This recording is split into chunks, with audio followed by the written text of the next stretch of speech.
So hello students, last video में हमने transportation की फॉर्मुलेशन की बात की थी और उसमें हमने एक स्टैंडर्ड रिजल्ट किया था थ्योरम कि किसी भी ट्रांसपोर्टेशन के पास अगर फिजिबल सोल्यूशन है तो उस केस में sum of destinations and sum of origin they must be same. और साथ में दूसरी हमने बात की वहाँ पे कि किसी भी ट्रांसपोर्टेशन प्रॉब्लम के पास अगर फिजिबल सोल्यूशन है तो उसके पास हमेशा m+n-1 बेसिक वेरिएबल्स रहेंगे। ठीक है जी। अब बात करते हैं हम न्यूमेरिकल्स की। तो फर्स्ट न्यूमेरिकल है, देखिए ज़रा, express the following transportation problem in terms of LPP। अब LPP आपको पता है, लीनियर प्रोग्रामिंग प्रॉब्लम, इन विच सेल रिप्रेजेंट्स ट्रांसपोर्टेशन कॉस्ट। ये एक प्रॉब्लम दे रखी है हमें। ये फैक्ट्रीज़ हैं F1, F2, F3। ये वेयर हाउसेज हैं। वेयर हाउसेज मीन्स जहाँ आपने मटेरियल पहुँचाना है। और ये कैपेसिटी दे रखी है। कैपेसिटी मीन्स कि इस फैक्ट्री के पास कितना मटेरियल है, दूसरी फैक्ट्री के पास कितना मटेरियल है, तीसरी फैक्ट्री के पास कितना मटेरियल है, सो कॉल्ड कैपेसिटी। ठीक है। तो यहाँ हम कैपेसिटी शब्द भी यूज़ करते हैं, सप्लाई शब्द भी यूज़ करते हैं, तो अकॉर्डिंग टू सिचुएशन देखेंगे। और नीचे यहाँ रहेगा हमेशा डिमांड, या डिमांड वर्ड यूज़ करेंगे या फिर रिक्वायरमेंट। डिमांड मीन्स कि इस वेयर हाउस की कितनी डिमांड है, इस वेयर हाउस की कितनी डिमांड है, इसकी कितनी डिमांड है, इसकी कितनी डिमांड है। जैसे मान लीजिए, जैसे इसमें देखा है इस वेयर हाउस में कितनी कितनी डिमांड है, 6 यूनिट्स की। तो अब ये 6 यूनिट हो सकता है एक ही फैक्ट्री से ले ले, हो सकता है 6 यूनिट इससे 4 यूनिट ले, इससे 1 यूनिट ले, इससे 1 यूनिट ले, हो सकता है इसमें 5 यूनिट ले, इससे कुछ भी ना ले, इससे 1 यूनिट ले। तो this is according to the demand. कहने का मतलब फैक्ट्री कितना मटेरियल तैयार कर रही है और वेयर हाउसेज की कितनी डिमांड है। ये सबसे पहला काम हमारा ये चेक करना होता है कि इनका सम और इनका सम सेम आना चाहिए। कहने का मतलब sum of demands and sum of supply, ये sum of capacity, it must be same, only then we will solve this TP.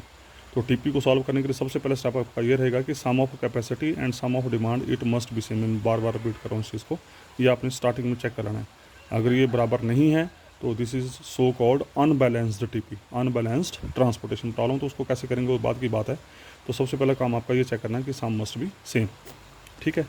तो ये बोल रहा है कि ये आपको एक ट्रांसपोर्टेशन प्रॉब्लम दे रखी है, ये बीच में कॉस्ट वैल्यूज दे रखी। कॉस्ट वैल्यू का मतलब क्या हुआ कि F1 से W1 तक एक यूनिट जो मटेरियल पहुंचाना है उसकी कॉस्ट है 21 यूनिट, 21 रुपये मान लो, 21 पैसे मान लो, कुछ भी मान लीजिए आप।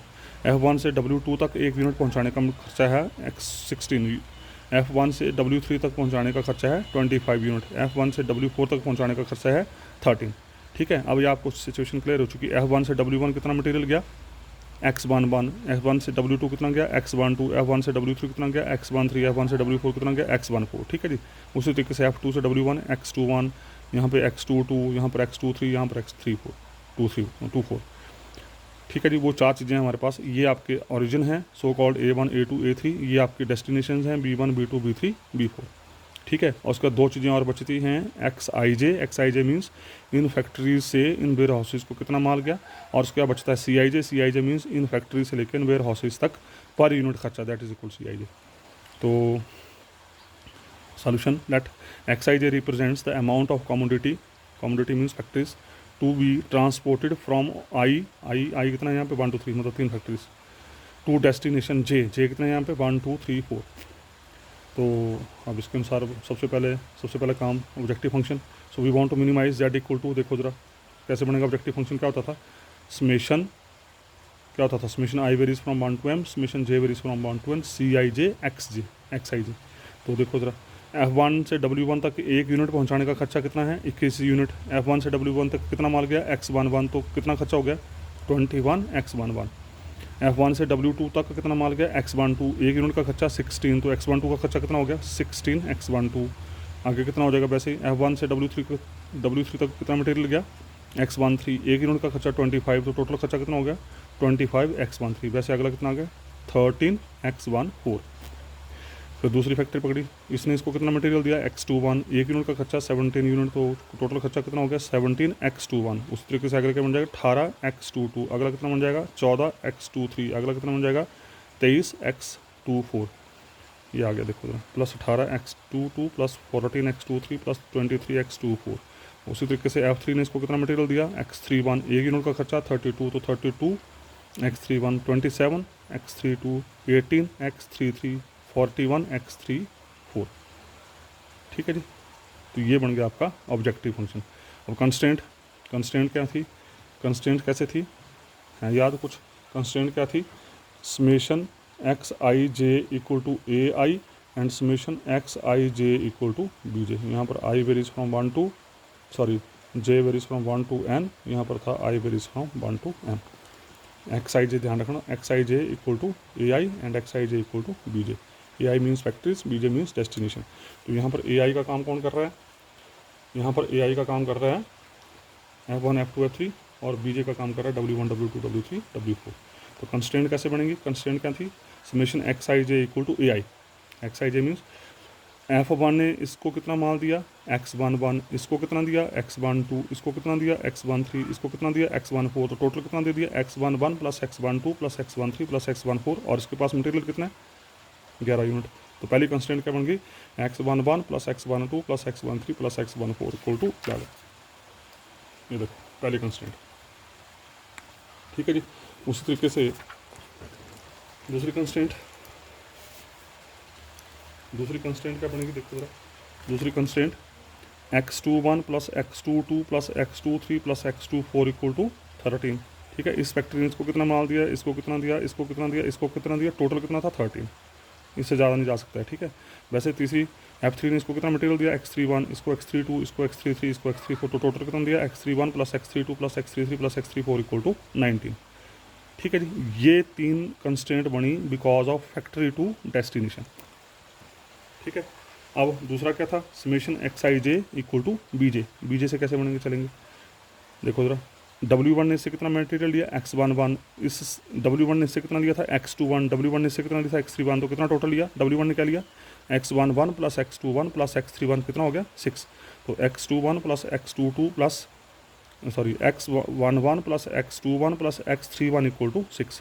ये बनेगी आपकी सेकंड सेट की पहली कंस्टेंट अकॉर्डिंग टू डेस्टिनेशन। ठीक है, उसी तरीके से अगला, अब इसकी बात करते हैं। इसने कितना लिया, इससे कितना लिया x21, इससे कितना लिया x22, इससे कितना लिया x23, तो क्या बन जाएगा x21 plus x22 plus x23 equal to 10। उसी तरीके से अगली क्या बन जाएगी x31 plus x32 plus x33 equal to 12, x41 plus x42 plus x43 equal to 15। ठीक है, तो ये एक सिस्टम बना आपका बिकॉज ऑफ फैक्ट्रीज और ये एक सिस्टम बना आपका बिकॉज ऑफ डेस्टिनेशन। तो this is one set of constraint and this is another set of constraint. So this is the LPP for this given transportation problem. Same question अगला है, आपको दे रखा है a company manufacturing air coolers has two plants not plates, this is plants located at Hyderabad and Mumbai। क्या बोल रहा है, एक कंपनी है वो दो तरह के एयर कूलर तैयार करती है जिसके दो प्लांट हैं, एक हैदराबाद में है एक मुंबई में है, with the capacity of 300 units and 100 units per week. ये देखिए उसने कि हफ्ते में वो दोनों जो कंपनीज़ हैं वो हैदराबाद वाली जो है वो 300 यूनिट तैयार कर रही है और मुंबई वाली जो 100 यूनिट्स तैयार कर रही है per week. The company supply air coolers, उसके बाद कंपनी क्या कर रही है, सप्लाई कर रही है, किसको कर रही है, to its 4 showrooms situated at Bangalore, Delhi, Dharamshala, Palampur, which has maximum demand of 45, 150, 150 and 55। ये 4 डेस्टिनेशन हैं, इन 4 डेस्टिनेशन की ये डिमांड है। तो बोल रहा है कि units respectively profit per unit is shown as follows. ये प्रॉफिट दे रखा है, प्रॉफिट मतलब प्रॉफिट बोल लो या खर्चा बोल लो। हैदराबाद से मुंबई 1 यूनिट पहुंचाने का खर्चा है 110 रुपये, हैदराबाद से दिल्ली 1 यूनिट पहुंचाने का खर्चा है 90 रुपये, हैदराबाद से धर्मशाला पहुंचाने का खर्चा है 75 रुपये, हैदराबाद से पालमपुर पहुंचाने का खर्चा है 55 रुपये। वैसे मुंबई का ये नीचे दिखता है। तो बोल रहा है कि ये जो ट्रांसपोर्टेशन है इसको LPP में कन्वर्ट करो। तो फिर वही सेम चीज़ से this is F1, this is F2, this is W1, W2, W3, W4। ठीक है, और डिमांड क्या है, डिमांड क्या है, यहाँ डिमांड में क्या आ जाएगा 45, 150, 150 एंड 55। यहाँ पर एक कॉलम बढ़ जाएगा आगे। ठीक है, यहाँ पे एक कॉलम इंक्रीज़ कर जाएगा आगे। और उसी तरीके से नीचे क्या आ जाएगा, यहाँ पर आगे सप्लाई या कैपेसिटी और नीचे आगे डिमांड, सॉरी मैं कुछ गड़बड़ कर रहा हूँ, यहाँ डिमांड तो ये आगे, डिमांड नीचे आएगी, यहाँ इसके नीचे एक रो बनेगी, रो में आ जाएगा डिमांड 45, 150, 150 एंड 55 इनकी डिमांड है इन शहरों की। और जो कैपेसिटी है कंपनीज़ की वो कैपेसिटी है 300 यूनिट्स, वो यहाँ पर कैपेसिटी आएगा 300 यूनिट्स एंड 100 यूनिट्स। तो ये बोल रहा है कि TP आपको दे रखी है, इसको LPP में कन्वर्ट करो। सेम प्रोसीजर, कोई ज़्यादा दिक्कत वाली बात नहीं है, वेरी सिंपल। ठीक है, तो सिटीज़ आ गई, हैदराबाद, मुंबई, ये आपके डेस्टिनेशन आ गए, धर्मशाला, पालमपुर। इसका एक कॉलम और बना था, वो मैंने नीचे बना हुआ यहाँ पे, ये सप्लाई या कैपेसिटी 300 एंड 100 यहाँ पर आना था आगे कॉलम, ये कॉलम यहाँ पे आना था। ठीक है, और नीचे आपके आ गई डिमांड्स। तो same, let x i j a represents the amount of commodity to be transported from i to destination j. I क्या है, 2 फैक्टर्स, 2, तो जे कितने हैं, 4, 1 2 3 4। तो we want to minimize that, equal to देख लो अपने आप, यहाँ से कितना मटेरियल गया X11, यहाँ से कितना गया X12, यहाँ से कितना गया X13, यहाँ से कितना गया X14। ठीक है, तो X11 गया, 1 यूनिट का खर्चा 110 रुपये, तो X11 का कितना हो गया 110 X1, ये आगे नीचे X11। अगला क्या आ जाएगा 90 X12, 75 X13, 55 X14। उसी तरीके से second company 65 X21 plus 50 X22 plus 80 X23 plus 45 X24, ये आ गया। So this becomes your objective function. Subject to constant, constants देखो क्या बनेगी, इसने इसको कितना मटेरियल दिया X11, इसने इसको कितना दिया X12, इसको कितना दिया X13, इसको कितना दिया X14, तो कितना मटेरियल दिया X1 plus X12 plus X13 plus X14। यहाँ पर एक कॉलम आगे क्या था आपका सप्लाई का, तो सप्लाई कितनी थी इसकी हैदराबाद की 300 यूनिट्स, तो X11 plus X12 plus X13 plus X14 equal to 300 units. और वैसे मुंबई का क्या हो जाएगा X21 plus X22 plus X23 plus X24 equal to 100 units, ये आ गई दूसरी कंस्टेंट। और उसी तरीके से फिर डेस्टिनेशन से फैक्ट्री की तरफ आएंगे, तो यहाँ से कितना माल गया, इसने इससे कितना लिया X11, इससे कितना लिया X21, तो X11 plus X21 equal to 45। इसकी टोटल जो डिमांड है 45 यूनिट्स की है। इसने कितना लिया इससे कितना लिया X21, इसने कितना लिया X21, इससे सॉरी X12 इससे X22 इससे। ठीक है, तो X12 plus X22 equal to 150।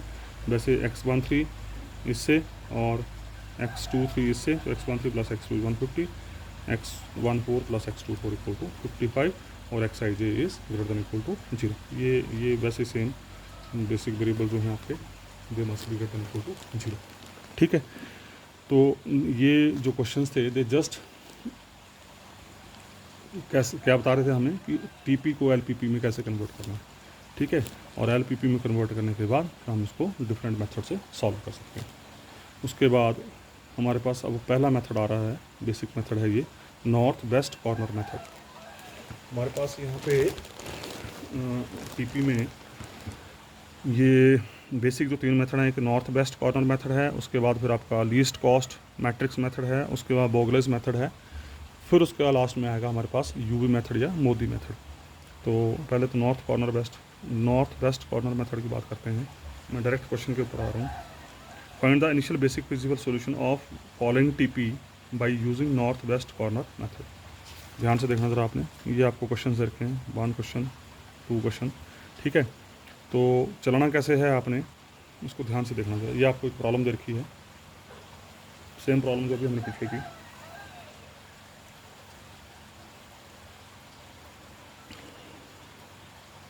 ये फैक्ट्रीज हैं F1 F2 F3, W1 W2 W3 W4 where houses हैं। ये इसकी कॉस्ट दे रखी है पर यूनिट, ये नीचे वेयर हाउसेज की डिमांड है, ये फैक्ट्रीज की कैपेसिटी है। ठीक है जी, तो नॉर्थ वेस्ट कॉर्नर मेथड क्या बोलता है, नॉर्थ वेस्ट मतलब जब आप इसको उसमें बात करें, नॉर्थ वेस्ट की टर्म में बात करें, तो क्या मतलब हुआ इसका बोलने का, ये ऐसे कैसे होता है, ये नॉर्थ, ये साउथ, ये ईस्ट, ये वेस्ट, ऐसे होता है ना। तो नॉर्थ वेस्ट कॉर्नर कौन सा हो, ये बड़ा कॉर्नर। ठीक है, तो नॉर्थ वेस्ट कॉर्नर मेथड ये बोलता है कि आपने क्या करना है, ये इसका सोल्यूशन है, ये एक लाइन लगाई, ये लाइन लगाई, ये नीचे लाइन निकाली। ठीक है, इस साइड आपने कैपेसिटीज़ लिखनी है, ये लिख लेंगे कैपेसिटीज़, नीचे आपने डिमांड्स लिख लेंगे 5 8 7 14। मैं करके बताता हूँ आपको, मैं ये नेक्स्ट पेज पे चलते हैं। आपको ये नॉर्थ वेस्ट कॉर्नर मेथड क्या बोलता है कि आपको ये प्रॉब्लम दे रखी है, मैं करके बता रहा हूँ आपको। ये क्या करना आपने, जो सबसे नॉर्थ वेस्ट में वैल्यू होगी ये वैल्यू आपने उठा के चलना है फॉर एवरी क्वेश्चन। कैसे चलेंगे, क्या करना आपने, ये 1 2 3 जो नीचे हैं आपने ये डिमांड और ये कैपेसिटी ये पहले लिख लेनी है आपने, 5 8 7 14, थोड़ा गैप दे देना इनमें, थोड़ा गैप दे के लिखना, ठीक है। और इस साइड लाइन लगा के ये आ गया 7 9 18। सबसे पहला काम क्या बताया मैंने आपको, सबसे पहला काम क्या बताया मैंने कि sum of this capacity and sum of demand it must be same. तो कितना बन रहा है 9 7 16, 16 और 8 24 34, 34 21, 21 8 29, 29 5 34। तो ये सम और ये सम बराबर आना चाहिए, ध्यान रखना खास, ये आपने चेक कर लेना आपने, ठीक है। जब तक ये सम बराबर नहीं होगा हम क्वेश्चन को नहीं कर पाएंगे। तो first of all you have to check sum of supply and sum of demand it must be same, ठीक है जी। फिर क्या करना आपने, जो आपको ऊपर मैट्रिक्स दे रखा है ये, इस मैट्रिक्स की जो सबसे नॉर्थ वेस्ट की पहली वैल्यू उसको उठाना है। उठा लिया मैंने, ठीक है। और वैल्यू उठाने के बाद फिर आपने इसको कॉस्ट देनी है। अब इसको जो कॉस्ट देनी या तो वो डिमांड से जाएगी या फिर वो सप्लाई से जाएगी, ठीक है। या डिमांड से, इस जिस रो में या जिस कॉलम में वो एंट्री होगी उसी रो की सप्लाई और उसके कॉलम की डिमांड, उन दोनों में से कोई एक वैल्यू इसको हमने देनी है, और वो वैल्यू पूरी की पूरी उठेगी। और कौन सी वैल्यू देनी दोनों में, जो दोनों में लीस्ट होगी। इन दोनों वैल्यूज़ में डिमांड और सप्लाई में जो लीस्ट वैल्यू होगी वो इसको चली जाएगी, ठीक है। तो मिनिमम क्या था 5, तो सारा का सारा यूनिट इसको चला गया। जो बाकी बचा ऐसे लाइन लगानी, क्या बचा इसके पास 0, तो 0 लिख देंगे आपने यहाँ पे, ठीक है जी। अब 5 यूनिट चले गए, तो यहाँ कितने यूनिट थे, 7 यूनिट थे। 7 में से कितने यूनिट्स ले लिए इसने, 5 यूनिट। तो कितने बचे, जो बचे उसको आपने यहाँ लिखना है। क्लियर हो गया जी। उसके बाद फिर आपने बढ़ना है आगे की तरफ, जो वैल्यू उठाई नॉर्थ वेस्ट में उसके आगे चलना आपने। ये तो आगे कौन सी वैल्यू है, क्योंकि इसके नीचे वाली वैल्यू आप उठा नहीं सकते। क्यों नहीं उठा सकते, क्योंकि सारी की सारी डिमांड जो है वो इसने उठा ली। तो इसको कुछ नहीं मिलेगा, इसको कुछ नहीं मिलेगा, मतलब जो दूसरी एंट्री है इसको क्या मिलेगी, एंट्री 0, इसको क्या मिलेगी 0। तो इसलिए हम इसको नहीं लिखेंगे यहाँ पे।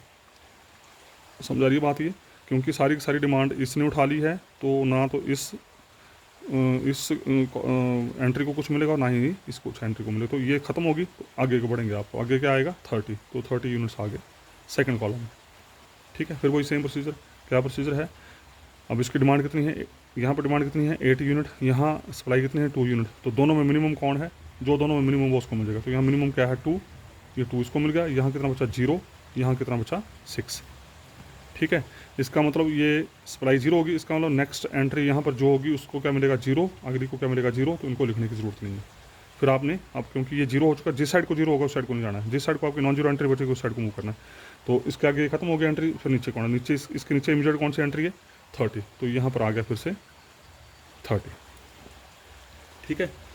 और फिर वही सेम प्रोसीजर। अब यहाँ पर डिमांड कितनी 6 यूनिट, यहाँ सप्लाई कितनी 9 यूनिट।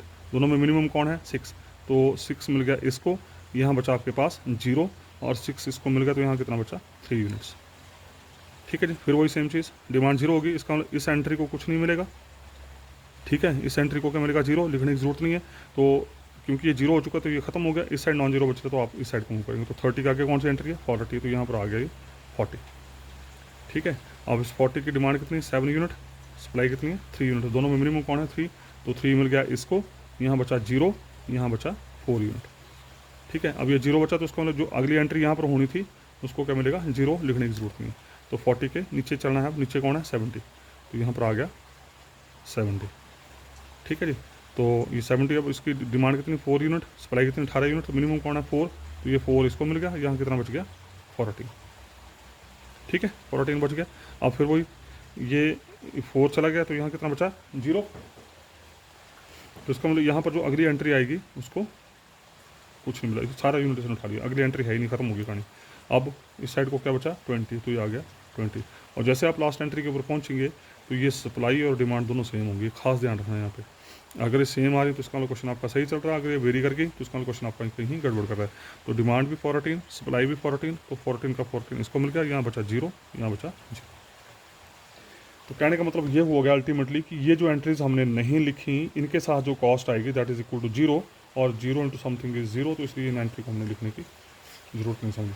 तो अब क्या करना आपने, इनको आपस में मल्टीप्लाई करो, 19 into 5 plus 30 into 2 plus 30 into 6 plus 40 into 3 plus 70 into 4 plus 20 into 14, इन सबको जमा करो, that gives the total cost, ठीक है। तो ओरिजिनली आपका क्वेश्चन था ये, यहाँ पर था, तो टोटल कॉस्ट आ गई। इनको आप उसमें मल्टीप्लाई करके जो एंट्रीज ये बची एंट्रीज, बाकी एंट्री तो आपकी 0 हो चुकी हैं, उनको नहीं लिखना है। और ये जो एंट्री बची इनको मल्टीप्लाई करो और ऐड करके लिख दो, this gives the total cost. ठीक है, अगर आप चाहें तो यहाँ लिख भी सकते हैं, ऐसा कुछ नहीं। अगर अब इफ़ यू वांट राइट तो कैसे लिखेंगे, यहाँ पर आएगा 70 इंटू 0, क्योंकि यहाँ 0 हो चुका है। अगली एंट्री आएगी 40 इंटू 0, पर लिखने की ज़रूरत नहीं है यहाँ पे। ठीक है, जैसे डिमांड ख़त्म होगी तो उसके कॉलम की एंट्रीज़ को वैल्यू 0 मिलती जाएगी, कॉस्ट 0 मिलती जाएगी। अगर आपकी सप्लाई ख़त्म होगी तो रो की एंट्रीज़ को 0 मिलती जाएगी, जिसको हम अवॉइड कर रहे हैं। ठीक है, इसी तरीके से एक और क्वेश्चन देखते हैं जरा इसी तरह का।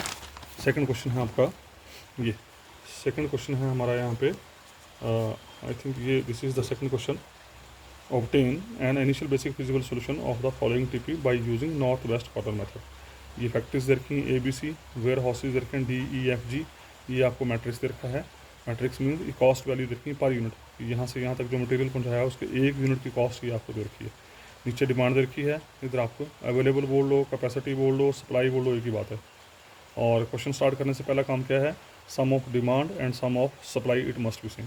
तो यू कैन चेक 300, 250, 550, कितना हो गया 950, और इनको जमा कर लो 425, 300, 200, 500, 750, 950। ठीक है जी, तो ये सम आपने देख लेना करके। ठीक है, तो this sum and this sum must be same, ये खास ध्यान रखना है इस चीज़ का। अब इस क्वेश्चन को मैं करके बता रहा हूँ आपको मैं, ये देखिए ज़रा। तो ये एंट्रीज थी आपकी उस क्वेश्चन की ओरिजिनली। तो कैसे बोला मैंने, कैसे चलना है आपने, ये लाइन लगाई, कितनी एंट्रीज हैं, 1 2 3 4। ठीक है, तो नीचे डिमांड थोड़ा गैप देके लिखना है आपने, ताकि जो एंट्रीज बचेंगी उसको हम आराम से लिख सकते। और इस साइड आपने सप्लाई लिखनी, सप्लाई कितनी है, ये 250, 300, 400। ठीक है जी, फिर वही सेम प्रोसीजर कैसे चलना है आपने, क्या करना है आपने, नॉर्थ वेस्ट में सबसे पहले एंट्री पकड़नी है, 11 पकड़ा। फिर क्या करना है, डिमांड और सप्लाई में से मिनिमम उठाना है, डिमांड और सप्लाई से मिनिमम उठाना। तो दोनों में मिनिमम कौन है, 200, ये 200 यूनिट चले गए इसको, तो यहाँ बचा 0, यहाँ बचे 50।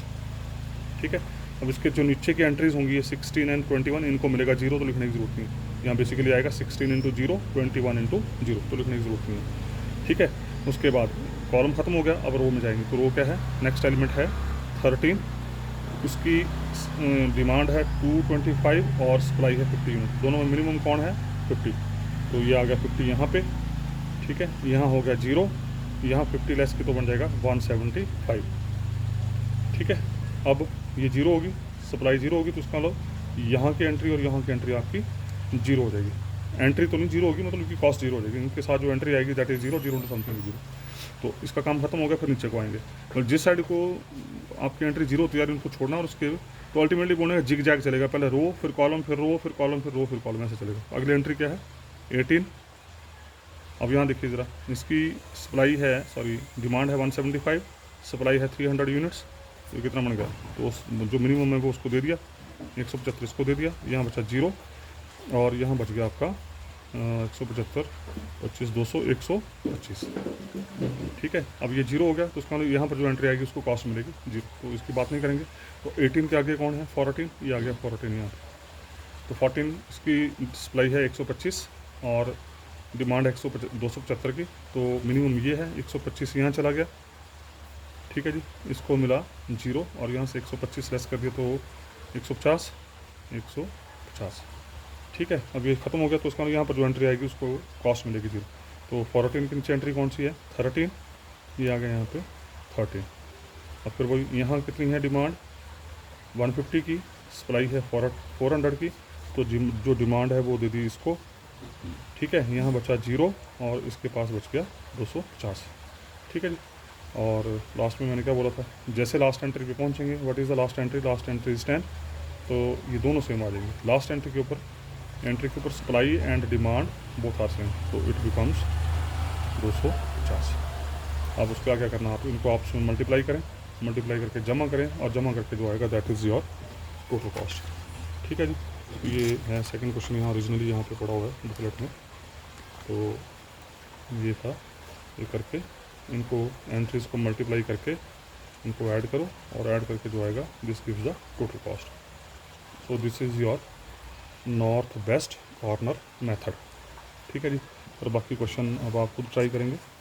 और उसके बाद फिर आता है matrix minimum method. Matrix minimum method में क्या है, ये नॉर्थ वेस्ट मेथड की थोड़ी इम्प्रूव्ड स्टेप है, उससे थोड़ा इम्प्रूव है ये। मैट्रिक्स मिनिमम मेथड बोल लो या लीस्ट कॉस्ट मेथड बोल दो, ठीक है। या मैट्रिक्स मिनिमम मेथड बोल लीजिए या लीस्ट कॉस्ट मेथड बोल दीजिए। इसमें क्या करना है आपने, इसमें क्या करेंगे हम, सेम क्वेश्चन है यहाँ पे दिया हुआ, ये factories, warehouses, capacity, demand, factory ये याद कर लीजिए आप। यहाँ पर कौन फैक्ट्री यहाँ पर आएगी, वेयर हाउसेज, कैपेसिटी, डिमांड, ठीक है। ये बीच में कॉस्ट वैल्यूज, पीछे डिमांड, इस साइड कैपेसिटी। उसी तरीके से और भी क्वेश्चन हैं यहाँ पे। तो लीस्ट कॉस्ट मेथड ये बोलता है कि आप क्या करेंगे, कैसे चलेंगे हम इसमें, देखिए ज़रा, ये लिखा है हमने क्वेश्चन आगे। लीस्ट कॉस्ट मेथड में क्या करेंगे आप, लीस्ट कॉस्ट मेथड में आपने क्या करना है, ये टेबल बना लिया आपने सॉल्यूशन में, ठीक है। इसमें ढूंढनी है सबसे लीस्ट वैल्यू कौन सी है, पूरे टेबल में ढूंढनी है सबसे लीस्ट वैल्यू कौन सी है। सबसे लीस्ट वैल्यू कौन सी है, 8। लीस्ट वैल्यू ढूंढी, उसको ऐसे ब्रैकेट में बंद किया, और उसके बाद देखना उसकी डिमांड और उसकी सप्लाई, डिमांड और सप्लाई दोनों में जो मिनिमम, बाकी प्रोसीजर सेम है पिछले मेथड की तरह, ठीक है। जो डिमांड और सप्लाई में जो मिनिमम होगा वो उसको दे देना है। ये 8 इसको दे दिया, यहाँ क्या बचा 0, यहाँ क्या बचा 10। अब यहाँ बचा 0, तो इसका मतलब इस एंट्री को कुछ नहीं मिलेगा, इस एंट्री को कुछ नहीं मिलेगा, क्यों, सारी की सारी डिमांड जो वो इसने उठा ली है, ठीक है। अब वो रो या वो कॉलम जो सॉल्व हो जाएगा उसको छोड़ के, अब इसको छोड़िए, पूरा कॉलम आपको इनको सबको कॉस्ट मिल चुकी है, इसको छोड़ के बाकी जो एंट्री बची उनको, उनमें फिर मिनिमम ढूंढना आपने। तो अब बाकी एंट्री जो बची उसमें मिनिमम कौन है, ये 10, ठीक है, ये 10। तो अब 10 के लिए फिर वही सेम चीज़, ये डिमांड, ये सप्लाई, दोनों में मिनिमम कौन, जो मिनिमम है वो इसको मिल जाएगा। ये मिनिमम कितना है 7, यहाँ बचेगा 0, 7 इसको मिल गया, यहाँ कितना बचा 7। अब यहाँ 0 हो गया, तो इसका मतलब रो की सारी एंट्री जो बाकी बची उनको मिल जाएगी कॉस्ट 0। फिर दोबारा से रिपीट अगेन द प्रोसीजर, ये 4 एंट्री बची, अब इन 4 में फिर देखो मिनिमम कौन है मिनिमम 20, तो उसको किया हमने ये, और इसकी सप्लाई है 9 यूनिट, डिमांड है 7 यूनिट, तो 7 चला गया 0, 7 मिल गया इसको, अब 7 इसको मिल गया, तो यहाँ इसको क्या मिल जाएगा 0, क्योंकि सारी डिमांड इसने उठा ली, और यहाँ कितना बच गया 2 यूनिट, ठीक है जी। फिर दोबारा अब 4 एंट्रीज बची, इन 4 में से मिनिमम कौन है 40। अब रैंडमली आप जो मर्जी उठा लीजिए, अगर सेम आ जाए मिनिमम कॉस्ट तो रैंडमली जो मर्जी उठा लो। जैसे मैंने उठा ली, ये इसको उठाया मैंने, ठीक है, तो इसकी डिमांड है 5 यूनिट, सप्लाई है 10 यूनिट, तो ये डिमांड सारी उठ गई इसको, ये चलेगी डिमांड इसके पास, यहाँ बचा 0 और यहाँ बचा 5। अब डिमांड सारी चली गई, तो उसका मतलब ये डिमांड 0 होगी, तो इस एंट्री को मिल जाएगा फिर 0, क्योंकि सारी की सारी डिमांड इसने उठा ली है। अब बची ये 2 एंट्रीज, तो इन दोनों में से मिनिमम कौन है 40, इसको उठाया, इसकी सप्लाई कितनी 2 यूनिट, डिमांड है 7 यूनिट, तो 2 मिनिमम है, 0 हो गया, यहाँ आ गया 2, ये 0 हो गया, तो चेक कराना सारी एंट्रीज अगर बची है कोई तो उसको एंट्री मिल जाएगी 0, सारी लगी हैं तो कोई दिक्कत नहीं। तो ये 2 इसको मिल गया, यहाँ कितना बच गया 5, ठीक है। और अपने आप ही लास्ट एंट्री के ऊपर आके डिमांड और सप्लाई दोनों सेम हो जाएंगी, ध्यान रखना खास है, ये डिमांड और सप्लाई दोनों सेम, ये आ गया 5 यहाँ पे, ये हो गया 0, ये हो गया 0। बस अब इसमें जो आपकी एंट्रीज हैं उनको आपसे मल्टीप्लाई करो, जो 0 वाली उनको छोड़ दो, क्योंकि 0 into something is 0, 0 into something is 0, तो 10 into 7 plus 40 into 2 plus 40 into 5 plus 8 into 8 plus 70 into 5 plus 20 into 7, इन सबको जमा करो। जमा करके इसकी जो कॉस्ट आएगी वो आ गई ये 681, ठीक है। तो एक्चुअली में क्या है कि नॉर्थ वेस्ट में मान लीजिए अगर कॉस्ट आई होगी 700, तो यहाँ पर लीस्ट कॉस्ट मेथड में हमेशा कॉस्ट उससे कम आएगी, ये ध्यान रखना। नॉर्थ वेस्ट से ज़्यादा इम्प्रूव्ड कॉस्ट आएगी यहाँ पे, because we want to minimize cost, तो यहाँ पर जो कॉस्ट होगी वो उससे कम होगी, ध्यान रखना है, नॉर्थ वेस्ट मेथड से कम आएगी। उसी तरीके से एक और क्वेश्चन देख लेते हैं, ये देखो ज़रा, फिर से ध्यान से देख लीजिए ज़रा कैसे चलना, देखो ज़रा क्या करना है। लीस्ट मेथड क्या बोलता है, मैट्रिक्स मेथड बोल दो, मैट्रिक्स मिनिमम मेथड बोल दो या लीस्ट कॉस्ट मेथड बोल दो। क्या बोला हमने, जो लीस्ट एंट्री है उसको उठाना है। लीस्ट एंट्री देखो यहाँ पर कौन सी है 0, सबसे लीस्ट एंट्री उठानी पूरे टेबल में, लीस्ट एंट्री उठाइए, तो उसकी देखनी है अब डिमांड और कॉस्ट। डिमांड है 21, कॉस्ट सप्लाई है 12, तो दोनों में मिनिमम कौन 12, यहाँ बचा 0, 12 मिल गया इसको, अब इस बाकी 0 हो गया ना, 12 इसको मिल गया, इसका मतलब बाकी सप्लाई खत्म होगी, सप्लाई खत्म होगी तो इसको मिलेगा 0, इसको मिलेगा 0, इसको मिलेगा 0। ठीक है जी। तो यहाँ से 12 जो है लेस होके कितना बच गया 9। तो अब इसका काम खत्म हो गया। अब इसका काम खत्म हो गया तो बाकी जो एंट्रीज बची उसमें से फिर मिनिमम देखो, मिनिमम कौन है 1, तो 1 2 यहाँ पे रैंडमली जिस मर्जी उठा लो, चाहे इस 1 को उठा लो चाहे इसको उठा लो। ठीक है, मैं इसको उठा लेता हूँ, इसको उठाया, ये आपकी इच्छा, आप जिस मर्जी को उठाएं। और फिर इसकी सप्लाई है 15 यूनिट, डिमांड है 17 यूनिट की, तो जो मिनिमम है उसको उठा लिया, यहाँ बचा 0, तो 15 मिल गया इसको। ठीक है, ऊपर सारा का सारा सप्लाई इसने उठा लिया, तो इसको क्या मिलेगा 0, इसको क्या मिलेगा 0, इसको क्या मिलेगा 0। तो ये 15 सारी उठा ली, यहाँ कितना बच गया 2 यूनिट। ठीक है जी, ये 2 रो पूरी तरह से सॉल्व होगी। अब उसके बाद अगली मिनिमम कॉस्ट 1, फिर से 1, तो ये उठा ली 1। अब देखिए ज़रा, ये 1 उठाई तो यहाँ पर मिनिमम है, डिमांड है 9 यूनिट, सप्लाई है 34 यूनिट, तो मिनिमम उठा लिया मैंने, ये बचा 0, ये 9 मिल गया इसको। ठीक है जी, सारी की सारी डिमांड उठ गई, ये पहले जा चुकी है, तो इस एंट्री को मिल जाएगी 0, क्योंकि सारी डिमांड जा चुकी है। तो 9 यूनिट यहाँ से निकल के, तो यहाँ कितने बच गए आपके 25। ठीक है जी, उसी तरीके से फिर देखो दोबारा जो एंट्रीज बची उनमें मिनिमम कितना है 2, ये 2 मिनिमम आ गया, तो इस 2 को उठा लिया हमने। तो अब इस 2 में मिनिमम है ये 2 और यहाँ पर 19, तो 2 यूनिट इसको दे दिए। ठीक है जी, 2 यूनिट इसको दे दिए, और बाकी एंट्रीज हो चुकी हैं, ये 2 यूनिट इसको दे दिए, यहाँ बचा 0, तो इसका मतलब इस 3 को भी मिल गया 0, क्योंकि यहाँ आपकी डिमांड 0 हो चुकी है। 2 यूनिट चले तो यहाँ बच गए 17 यूनिट्स। ठीक है जी, अब उसके बाद फिर दोबारा से 7 और 5 ये बचे। छोटी एंट्री कौन सी 5, छोटी एंट्री आ गई 5, तो 5 को इसकी डिमांड है 25 यूनिट्स और सप्लाई भी 25 यूनिट, तो यह बच गया 0, ये बच गया 25 यहाँ पर आ गया, और ये हो गया 0, बाकी ख़त्म हो गई। ठीक है, और उसके बाद ये इसको भी मिल गया 0, क्योंकि सारी की सारी 25 यूनिट इसको उठ गई, तो यहाँ पर 0 आ गया। अब लास्ट एंट्री बची 4। अब देखो, तो लास्ट एंट्री 4 बची, तो क्या बताता हूँ, डिमांड और सप्लाई दोनों सेम हो जाएंगे। यहाँ पे ये 17 इसको मिल गया, और यहाँ पे ये 0 हो गया, ये 0 हो गया। ठीक है जी, अब कोई भी एंट्री आपकी नहीं बची है, ये 3 बच गया है यहाँ पे। हाँ, ये 25 दिया था, तो इसको भी 0 मिल जाएगा यहाँ पे। अब जो नॉन जीरो एंट्रीज हैं उनको आप उसमें मल्टीप्लाई करिए, मल्टीप्लाई करने के बाद उनको ऐड कीजिए, और ऐड करके जो आएगा वो आपके पास टोटल कॉस्ट आ जाएगी। ठीक है जी, तो ओरिजिनली ये क्वेश्चन यहाँ पर ये है, तो इसकी टोटल कॉस्ट आ गई 238। So this is your matrix minimum method. और बाकी जो क्वेश्चंस हैं अब आप अपने आप प्रैक्टिस करें, और उसके बाद फिर हम नेक्स्ट मेथड के लिए मिलेंगे नेक्स्ट वीडियो में। Thank you very much.